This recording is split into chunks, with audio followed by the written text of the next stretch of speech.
Saya memiliki ruko. Lagi sih kau.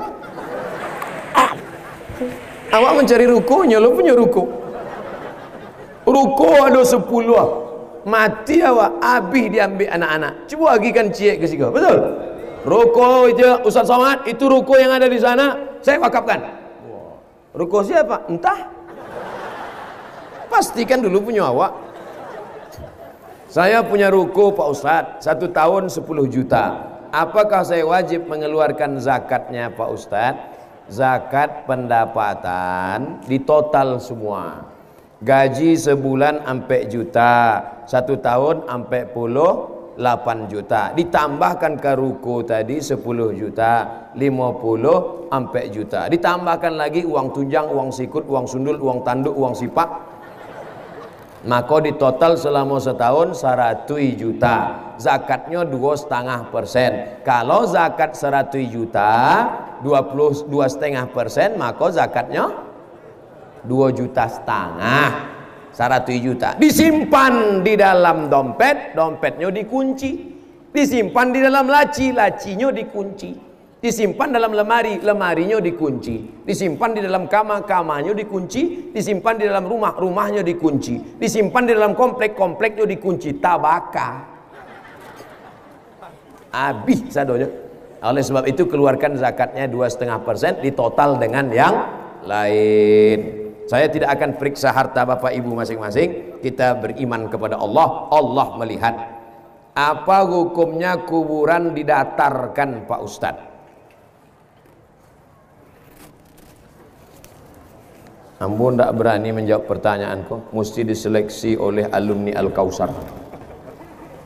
Mereka ditanya masalah yang batuk-batuk dan patang. Dipanggil lah adik MUI sekali lagi. Kuburan itu tak boleh lebih dari shibron, sejengkal. Gunanya supaya orang tahu. Kalau tidaknya langkahi kubur. Li ayyajlisa ahadukum ala jamratin minan nar. Duduk di atas bara api neraka khairun, lebih baik min ayyajlisa ala qabrin, daripada duduk di atas kubur. Tak boleh melangkah kubur. Maka dibuatkan sejengkal tingginya, 1 batu di kepala, 1 batu di kaki, sebagai menunjukkan bahwa itu makam kuburan. Kalau diratakan nanti orang tak tahu ini makam siapa. Apakah boleh anak angkat dijadikan istri? Why not?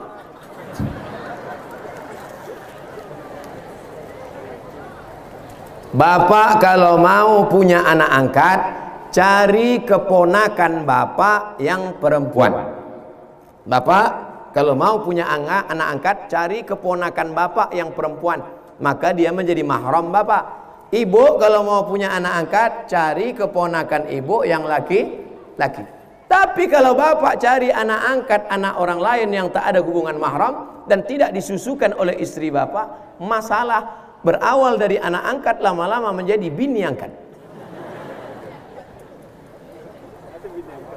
Ada 3 masalah anak angkat.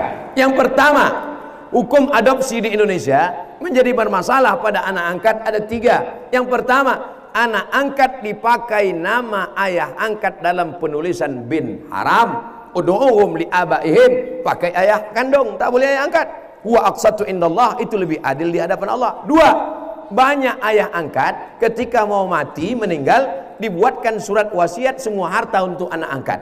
Nanti kalau aku mati semua hartaku untuk anak angkat, adapun saudara kandungku itu selop jepitku pun jangan kasih. Haram hukumnya. Anak angkat hanya boleh dapat wasiat tak lebih dari 1/3 harta. Kalau lebih daripada itu haram.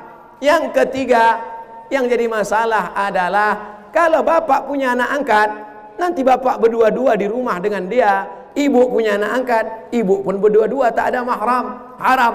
La yakhluwanna rajulun ma'amratin illa ma'azi mahramin. Tak boleh berdua-duaan tanpa mahram. Tapi dia udah macam anak saya Pak Ustadz. Dia udah macam ayah saya. Berapa banyak berawal dari macam, berakhir dengan macam-macam. Ingat, setan datang.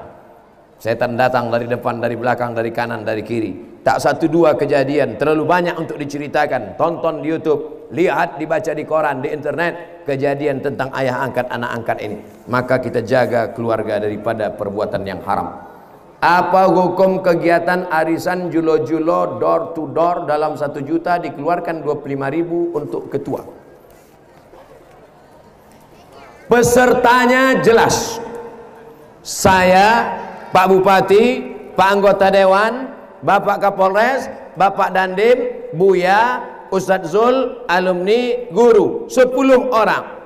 1 orang 100.000. Maka diundi keluar 1 juta. Kebetulan yang diundi pertama keluar Abdul Somad. Maka akadnya waktu itu adalah akad hutang. Karena saya baru memasukkan 100.000, berarti saya berhutang 900 kepada 9 orang. Boleh. Tapi karena yang mengutip duit ini adalah salah satu, dan dia datang itu pakai ongkos minyak, tak mungkin dia naik setan, naik jin.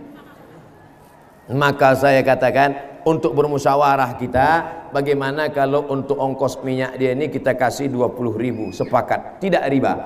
Tapi yang jula-jula yang haram itu begini, datang orang ke rumah kita, ibu mau tak ikut jula-jula? Nah, nanti kalau menarik 1 juta, ibu cuma dapat 900. Itu sebetulnya jula-jula fiktif, pesertanya tak jelas, orangnya tak ada. Itu adalah rentenir riba pakai baju jula-jula. Gimana? Jelas? Kalau yang model pertama, jelas pesertanya, tahu orangnya, memang betul hitungannya 10. Betul. Tapi kalau jula-jula fiktif, pesertanya tak tahu, entah duit siapa, entah orangnya mana, akadnya tak jelas, itu sebetulnya riba rentenir tapi pakai baju jula-jula. Hati-hati. Semoga Ustadz selalu dalam keadaan sehat. Amin. Dalam pernikahan adat Jawa ada yang namanya sungkeman. Ikut di Jawa apa di Sumatera Barat kok? Itu menunjukkan orang Sumatera Barat tidak menolak siapapun yang mau datang ke Sumatera Barat. Silakan investasi, datang aman. Ini buktinya orang Jawa ada. Bagaimana sungkeman itu dalam Islam, Pak Ustadz? Lihat kaidah usul fikih. Al-aslu fil asya al-ibahah. Hukum asal segala sesuatu dalam Islam hukumnya boleh. Ayahnya duduk sama emaknya duduk. Jangan takut, insya Allah tak pecah. Saya 50 kilo. Ayahnya sama emaknya duduk. Tiba-tiba datanglah anak sungkem. Tak boleh berdiri, berjalan lututnya. Sampai ke situ diciumnya tangan. Pripun kapari wis pirang-pirang dina ora teko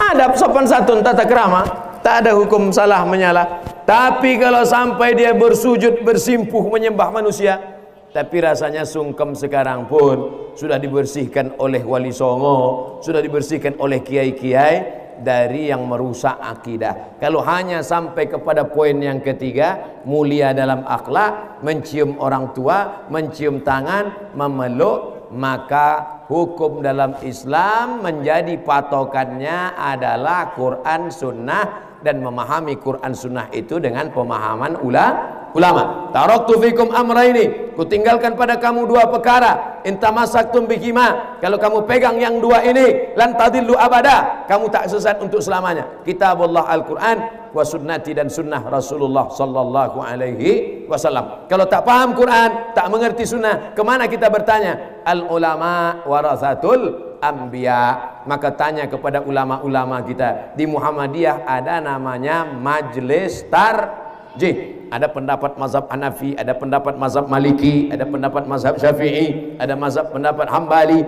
ada pendapat mazhab Imam Ibnu Abi Layla, ada pendapat Imam Al-Laits, ada pendapat Imam Ibnu Katsir, ada pendapat Imam Sufyan Ats-Tsauri, ada pendapat Imam Sufyan Ibnu Uyainah. Maka datanglah ulama Majelis Tarjih mengambil pendapat ini, dimunaqashahkan, lalu kata beliau at-tarjihu fi kadza, pendapat yang kuat dalam masalah ini, maka itulah yang diamalkan dalam tradisi organisasi Muhammadiyah. Mudah-mudahan kita mengikut Quran dan Sunnah, mengikut pemahaman para ulama. Amin ya rabbal alamin. Itulah tausiah dan tanya jawab kita pada hari ini. Akhirnya saya ucapkan selamat milad Muhammadiyah yang ke-107.